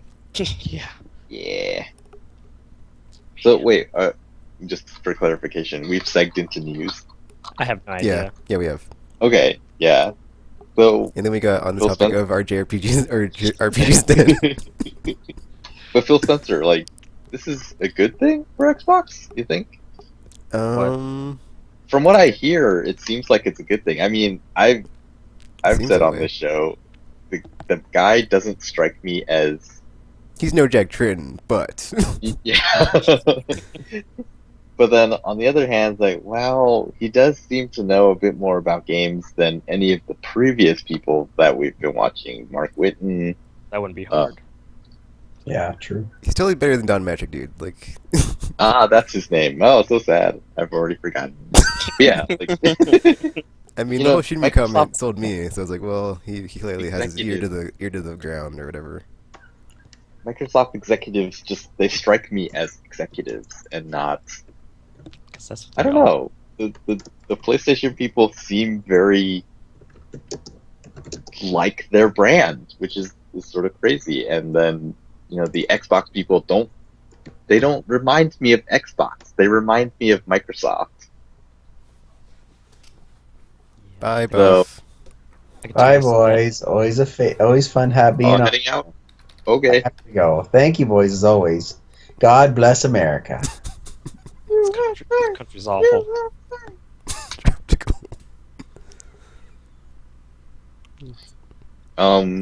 So I don't know. On the one hand, I think that if the people who are in the know are excited that he's the head of Xbox now, Mhm. that seems like, man, it's going to be really exciting because now they're really going to duke it out. Whereas before, it seemed like Microsoft was like, no, we're confident in what we're doing, and we're just going to keep doing what we're doing, and we don't really care. Gamers will turn around. We can do whatever we want. I mean, we charged them for online play, even when no one else was doing it, and they paid us, so we can do anything. Ah, And I think, all these changes at Xbox have proven that they can't do anything, which is good. they needed a wake up call. So Yeah. This is a win for us. Us For once. regular folk. for the common people. It will be weird though to see either if they like completely change their messaging, but it would make sense since they've been changing everything else. So Yeah, I was just about to say, would you really like, be what have that they surprised though? changed since the Like, original? It's like we should just call it should we call it the 720, the 1080, the it's like they've made the 260. decisions at this point. Just the infinity. Xbox go round and round, round and round. Seriously. or maybe we should like convert it into like the unit circle of like pi over something something. I forgot my unit circle measurements. Something that goes on forever and ever. 3/4 pi. I'm sorry. Continue. Math. Yeah, I don't. It's gonna be weird. Do you think? It'll be kind of weird just because it's like the internet doesn't forget, dude. It's like Mm, in like That's magical nice. permanent ink that it's like a tattoo. this is true. Well, you can get tattoos. I mean, but the PS3, even when it started getting good games, like continued to lag behind because I mean, all those years that people were saying, "Oh, the year of the PS3, year of the PlayStation," and it never panned out in sales numbers. That is the That's a good sort point, of Tropical. inertia of I think bad publicity I- in I- the beginning. I would agree with like it does seem like it's a bit unrecoverable once you get behind, and it doesn't seem like it's ever happened before where like someone was behind and it's like all of a sudden, oh, we reversed our fortunes and we're winning now. I mean, Sony kind of did that actually. Just it took a I guess- different I guess generation you're to do it. It did take a long time with PS3. It was at the point where people didn't care about that generation anymore and had moved on. Yeah. I think the PS2 actually made most of its sales after people really cared about it, or like our circle would have really cared about it. Hmm. When it hit the $99 price point. Yeah. Because then everybody can have it, and it had such a large library, so it's like. But the thing is like, you know, we are still in like the very beginning, so anything could happen. But I would say I'm not gonna say I'm going to not count out Microsoft, but it's like I don't foresee them coming back from this with like Mhm. the stuff I've seen from Sony in PS3 like late era, and then like continuing all that momentum into PS4. It's like I don't think they'll have what it takes to come back on it. Yeah. I think it's gonna take a lot of effort. And you know, people don't even respond well to sort of exclusive type deals. You know, we're okay if it's exclusive because the developer was like, yeah, we wanted to do this thing and we could only do it here. We're okay with that as long as that statement is true, in that it is not, oh yeah, we can only do it on Xbox's cloud because Xbox paid us a lot of money to say that.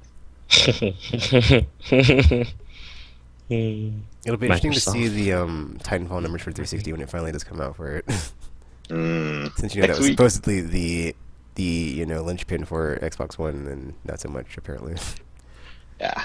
Yeah, because I am curious how many consoles they actually sold for that. Or people are just like, yeah, I already have a 360, so yeah. It's like, yeah, I'm gonna pay 500, well 450 with the bundle that got discounted, or I'm just gonna like get it for the console I already own, and I have to worry about paying hundreds of dollars, or get it on PC which I already own. So you know, that seems to be the case with gamers because we're so smart and savvy. So you know, stop belittling us, Microsoft. You They and your can't help it. It's in their jerk-faced blood. policies.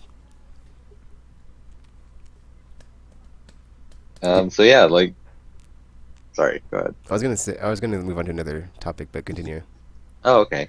Do you have another topic? The Fire TV. Yeah, Fire TV. I don't know what that is. Amazon has announced it's essentially another Android console, although it combines Android console stuff with, and hence the name Fire TV. It's mostly focused on sort of Chromecast type things. So again, Netflix, Hulu. It's a Roku box that plays games. What exactly is a Chromecast? Chromecast is a streaming box, basically, except it's in the shape of a thumb drive. Okay. And it doesn't come with a remote or anything. You interact with it through your cell phone or your computer. Okay. But when I saw the Fire TV, I was like, well, this doesn't do anything that impresses me or excites me. And the set-top box stuff is like nothing I need or want. So it's like I was just very underwhelmed when I saw it.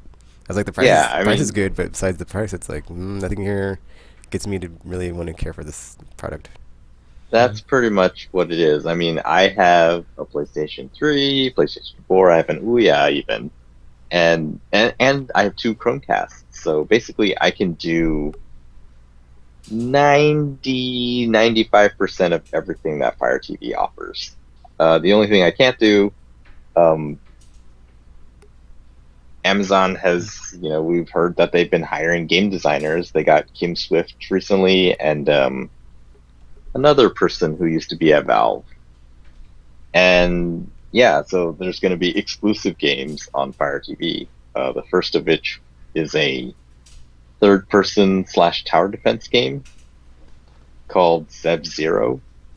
Oh, by the way, Fire TV is not out now. You can actually buy it, and they sell a controller. It comes with like a TV style remote that you can play games with also, but they also sell a separate gaming like controller for $40, I think, is the controller, and $100 for the set-top box. And apparently it has a lot of games out already.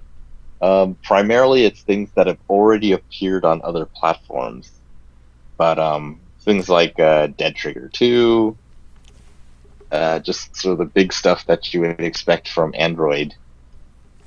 Minecraft Pocket Edition, Terraria, Zen Pinball, Sonic the Hedgehog games. Yeah, going back to like what I said earlier, it's like I've seen these lists of games. I was like, let me see.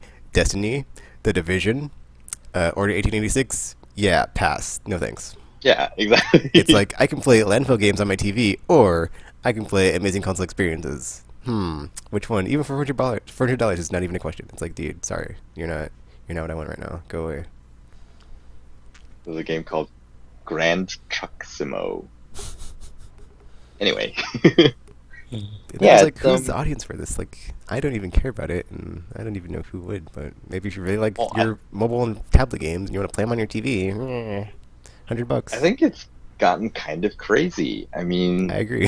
It was Ouya, and then we got GameStick, and then Mojo, I think, is Mad Catz, and then Chromecast is not really the same thing, but sort of. Because the thing is, if you can make a small box that runs Android games, you might as well put all the video services on there. For some reason, Ouya doesn't have Netflix or most of the video services, but theoretically they could have them all on there. And then Amazon is sort of doing the same thing, except they have internal game studios, which I guess is kind of different. Maybe they can come up with some games that people will be like, oh man, I must have this $100 game machine to play that game. But and then I just think to myself, oh, that's right. I still don't have a smartphone, and I have no reason to really want to go play any game on the iOS or whatever store because I have a Vita and 3DS. So yeah. Yeah. Yahtzee. It's like all the angles are covered. Sorry, Landfill Games. Who's going to be using this thing? But yeah, I don't know. We'll see. Amazon is big. Maybe they'll do something that will make it interesting. I wonder if Gamer will get one. He probably has one. Yeah, I don't know. He ordered it. I should have been like, oh, Gamer, you're going to get this because it looks like crap. So it's like, I already have it. What are you talking about? I already ordered one. Because, we both have Ouya, and I think having Ouya has sort of possibly turned off some people for this. I mean, Ouya is cool from a development perspective, but from actually playing stuff on it, it's and especially for people like us who have all the other consoles, like, yeah, I have a limited amount of time. Am I gonna play my Ouya, or am I gonna play my PlayStation and Infamous, or my new laptop and Arkham Origins? Yeah, it's like it doesn't win the time battle at all. Yeah. So, another Android box. Yay! For some people.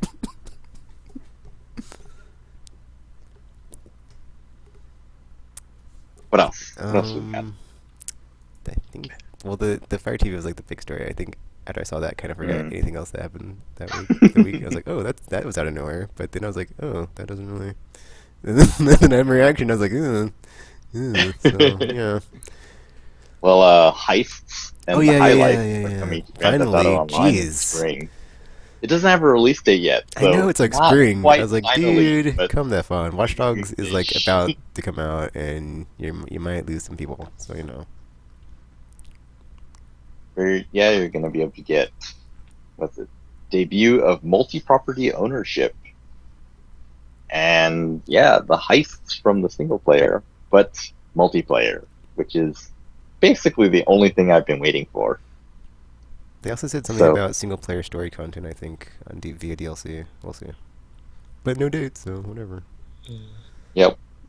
I expect Happening none of this. sometime. I expect none of this to happen until June. I'm just like I'm getting my expectations up. I'm like, yeah, whatever. I'll believe when I see it, dudes.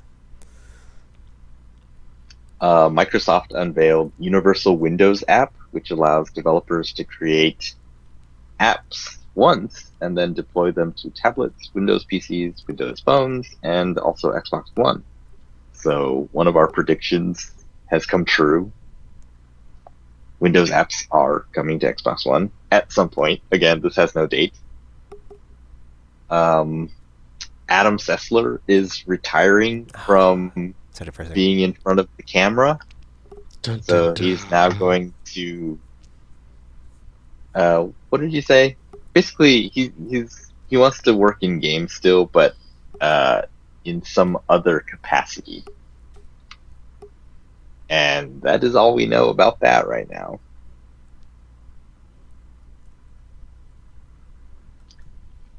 Shadow of Mordor got a release date for October 7th. The Assassin's Creed clone set in the the Lord of the Rings universe. That's man. I wonder why. Because Alien Isolation also announced that date like a week ago, and I'm wondering, did they decide, or had they decided individually that that was their date, and then Aliens announced, and they were like, "Oh man, now we got announced too." Otherwise, people are just gonna pencil in October 7th, Alien Isolation. Well, it seems the thing to do is like you want to be before November because that's when all the big heavy hitters come out. So it's like as long Call as you of hit Duty. as long as you hit the sweet spot before the juggernauts come, you might be safe, or you get a better share of the pie. Yeah, I think right now That we Planting the all flag. just deliciously feast on in the fall when the avalanche happens. The avalanche of pies. Pie avalanche. Apparently the Wii U is doing worse now. Iwata is expected to announce an even greater loss than they thought they were going to announce. And there's some talk that he's not going to be re-elected as president of Nintendo corporate. It's getting bad. I think I don't think it's bad when they're losing billions because they made billions with the Wii. So it's like if the Wii was so bad that they completely like have to, or it cuts into like all the gains they made financially with the Wii, then then it really is like dire. Yeah, but it makes no sense to just make lots of gains and then just be like, screw it, we got lots of money now, so even if we lose a lot, we can continue this course. I mean, I think the people who are only in it for the money, and unfortunately they hold the power, they're going to be saying, okay, we're going to elect this guy out, we're going to boot him, we're going to get someone else in who will make us the money, and then yeah, it's hard to say what happens to a Nintendo that happens to. I know. I think they're too far downstream to like do that. It's like you can't just unless you have a new console coming out. It's like the Wii U has done like irreparable damage to like everybody's mind share of like what they think of Nintendo this gen. It's just like, well, I'm not getting that because there's no third-party support, and yeah, there's Nintendo games, but everything else is just so much more appealing. Well, there's always Nintendo games. I think what it is I think it's like it's like a even more exponential thing that happened when like the PS or the PlayStation came along and like the games were more like just edgy and whatnot. It's like you have games like The Walking Dead is not on Wii U, The Wolf Among Us not on Wii U, like the Red Dead Redemption like Rockstar games not on Wii U. It's like people want those types of games and experiences and they're just not there. Because people seem to be intentionally going out of their way not to put them on the Wii U. So, because it's even Like, gotten yeah, to you the get point where Nintendo now games. It's like now you they get like Nintendo games, mention but it. they're not hitting those like emotional peaks of games like The Last of Us, where it's like I have this crazy experience where it's just like, oh, I will carry that with me for the rest of my life. It's usually like Whereas the like same with thing. Mario, it's like, oh, that was fun for like however long I played it, but doesn't exactly stay with me. It's like, oh, I just remember like, oh yeah, I had fun with that game. It was fun. Yeah. Because it's kind of been the same thing like every generation with them. It's like you have your Mario game, you have your Mario platformer, you have your Mario Kart, you have which are the random. Smash Brothers.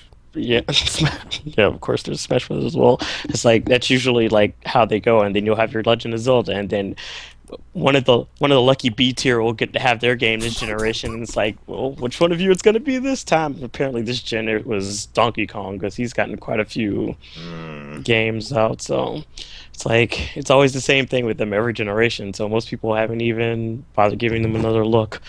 Because that's the other thing is like mechanically the games are not, or they're kind of moving along, but they're not really evolving the story and the characters and whatnot of the games, which makes them less appealing to me as someone that plays games. So it's like I don't really care about what they're doing. It's like I know I have a fun experience, but it will not be as emotionally invested or just that tear-jerking reaction I can have from other games right now. It will not stay with me forever. Yeah. It's like this is just something I pick up and play when I'm bored, and it's like, we'll just do this real quick. And then be done with it. It's like my subtitle to The Walking Dead Season 1 when I first played it was like me, Clementine, and Kenny, my bro. And something happened at the end. And was he your bro, Tekken? Was he your bro? He was, man. Even though he lost it, I was like, that's what made it so good towards the end. Is like he started, the wheels came off, and I was like, dude, this is well, in all fairness, he went through some stuff. Stuff so happened. Stuff happened. like, Unlike in a Nintendo game where stuff does not happen unless it's a princess getting kidnapped, and that's like it. that happens a lot. Yeah. So Peach got kidnapped. Or It's Zelda. like Then we you said save them. before. Unfortunately, landfill games, as Tekken calls them, have taken the place of things like Mario. It's like those are the games that you play when you just want to waste some time because they're free, and yeah, we we experience things in contrast. So in contrast to doing nothing, a landfill game is kind of fun, which is, and since you're not going to go out and pay $50 or what is it now, $350 to get a Wii U and the latest Mario game to compare it with a free game, you will never know that you could be having more fun if you just spent a lot more money.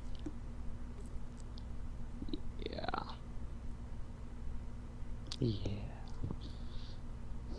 It's kind of sad, really. It is. It's like the fall of the empire. And then it's like, what's funny is like I've actually seen more stories now when they say stuff that they'll specifically be like not coming to the Wii U as opposed to being it's like it's coming to just the PS3 or 360 or something. It's just like always like everything. Did you guys except hear the about this April Fool's joke from Frostbite? No, I didn't look at any April 1st stuff. I was like, F this. I hate Yeah. April 1st. I didn't look on the day. I saw it today. Apparently, a Twitter account called Frostbite Engine said or tweeted out a bunch of things like, "Oh, now Frostbite is optimized for Wii U, and Half-Life 3 is coming exclusively to Wii U on Frostbite." That is mean. And people got really, really mad at EA because, that's really mean. Just kidding. It's like, that knife we're twisting in there, we're just gonna throw a little lemon juice and salt in there. How's it feel? How's it feel? So, yeah. Very funny and terrible. Although, wouldn't it be kind of funny if that ended up happening, though? Because it's like, after all of this, it's like, haha, guys, Wii U only, because that's what happened with Bayonetta. An apology. And as part of that apology, we want it to happen. It's like, fine. So, come E3, it's like, guess what, guys? The game you've all been waiting for. And then they bring up everybody on stage and show their epic trailer for the Wii U. And it's like, oh, embarrassing. They're all of that. So, yeah. Although I don't know if Nintendo has the power, the money, power, or reputation to pull something like that. So, yeah.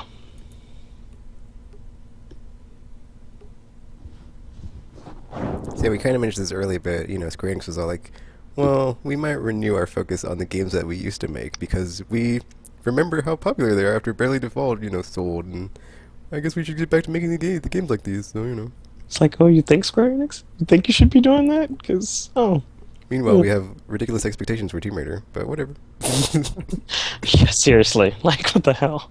It's like that game sold millions of copies. They're like, this is disappointing. It's like, I'm sorry, what'd you want? What do you want?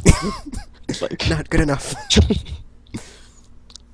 It's like, what do you mean you only sold 3.4 million? Get back to work. God.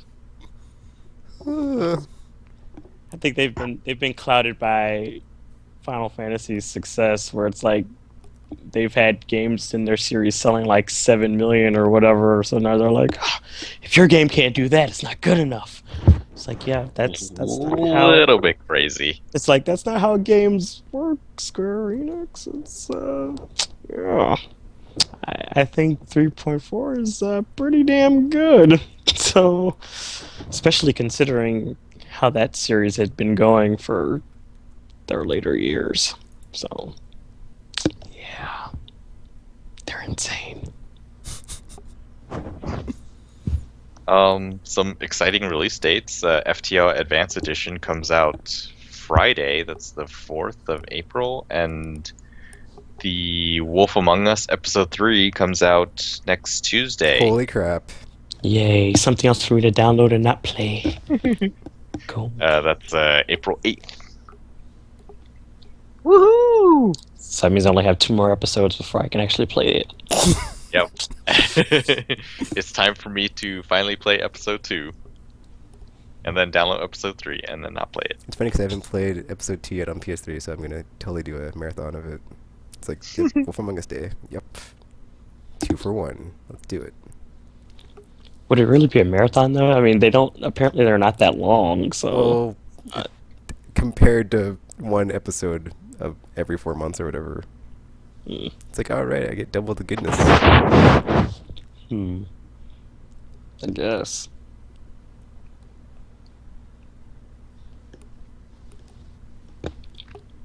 So, is there Anything more else? news? Not that I know of. Apparently... Oh, wait, hold on. I'm looking at this thing. I'm not sure if it's a... It says Metro series coming to next-gen consoles. Deep Silver confirms, but I'm not sure if it's the old ones or just the next one. Oh, right. Yeah, Metro, the new ones, or the old ones, sorry, So are being 2033 released, and Last Light. apparently, Okay. on PS4, Xbox One. Oh, and they won't be making a announcement before E3. Yay. Man, Deep Silver got lucky with that acquisition. It's Yes. like Metro is a really interesting series. Because even though it's first person, it does a lot of different stuff. But yeah, They also got Red Faction, right? That was them? I don't remember. Pour one out, THQ. So sad. Look at how well all of their games reviewed. I know, after South they Park. finally It's kind of came sad. out. Yeah, I just want to Like they could have kinda possibly sad. held on. Possibly. If only. I knew it. I was like, oh, come on. THQ is about to come back. But unfortunately, I did not know how bad their financial situation was. Oh. But man, if they had held on, everything that came out after that, Saints Row 4, Company of Heroes, Metro Last Light, South Park, Stick of Truth, it's just terrible. That kind of just sucks. When like they must, it's like it's one of those things like you just kick yourself. It's like no, we were so. Oh, and close. Evolve, the game that Turtle Beach is or Turtle Rock is working on, that was theirs too. Oh man. And that was cover of Game Informer. It's getting a ton of buzz right now. Terrible. It's like we were so close, so close. Well, that's what happens in the gaming industry. You win some, you lose some, and sometimes you lose big. Yeah. So I guess we can wrap it up here, and that'll be it for this week's Aimless Babble Z. Cool. Check us out for more on aimlesspodcast.com. Although you may have heard it already, if you're a loyal listener. So on YouTube, you can find some of that there. And Facebook, not really too much happening there, but some days. And then Twitter. Because all of us have Twitter accounts. Yes. RPG. Tweet me in my Twitter. Yeah, I don't know. Alright, so what'll happen on next week's episode? Will there be another special guest? Will someone finish a game? Will there be another console announcement from someone we don't expect? Find out on the next episode of So Aimless random. Babble Z.